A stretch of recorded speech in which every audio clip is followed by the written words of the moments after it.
Railway zone बनाने का फैसला लिया है, जिसका हेडक्वार्टर यहीं विशाखापट्टनम में होगा।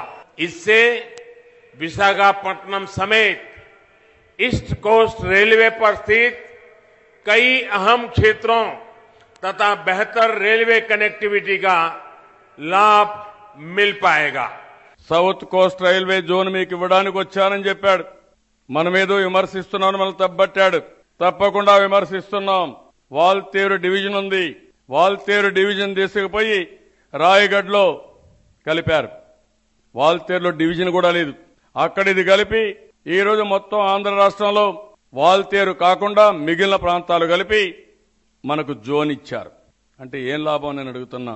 7,000 కోట్ల రూపాయల ఆదాయాన్ని రాయగడ్డకు మీరు పెట్టి అది వేరే జోన్కి తీసుకెళ్లి ఈ జోన్కు డబ్బులు లేకుండా మా ఆదాయాన్ని కూడా వేరే ప్రాంతానికి తీసుకుపోయి మాయా జోన్ మీరు ఇచ్చారంటే ఆ మాయా జోన్ మా భవిష్యత్తుకు పనిచేస్తుందని మీరు చెప్తే మేము నమ్మడానికి సిద్ధంగా ఉన్నామా అని మిమ్మల్ని అడుగుతున్నాను.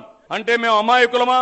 विशाखापट्टनम के एयरपोर्ट को अंतर्राष्ट्रीय स्तर का बनाना हो, आईआईएम की शुरुआत हो या फिर Indian institute of petroleum and energy, ESIC super speciality अस्पताल हो, मल्टी मॉडल लॉजिस्टिक हब हो या फिर स्टील प्लांट का विस्तारीकरण हो, रिफाइनरी का आधुनिकीकरण हो या फिर ऑयल रिजर्व फैसिलिटी का निर्माण हो, आपके शहर के विकास के लिए, आपके शहर को स्मार्ट बनाने के लिए सैकड़ों करोड़ के प्रोजेक्ट्स इस पर तेज गति से काम चल रहा है. విశాఖపట్నం స్టీల్ ప్లాంట్ ని ఇది చేశారంటారు. లాభాల కోసం చేశారు. మీరు నా కోసం ఏం చేయలే. అది ఎంత ఎక్స్పాండ్ చేస్తే కొద్దిగా ఉద్యోగాలు వస్తాయేమో కానీ పొల్యూషన్ కూడా అదే మరిగా వస్తుంది అక్కడ. ఆ విషయం మర్చిపోతున్నాడు ఈయన. ఇంకో పక్క రిఫైనరీ కూడా మీరు లాభాల కోసం చేసుకున్నారు. మా కోసం చేసింది కాదు అది. మేము అడిగింది పెట్రోకెమికల్ కారిడార్ కాకినాడలో పెడతామని హామీ ఉంది.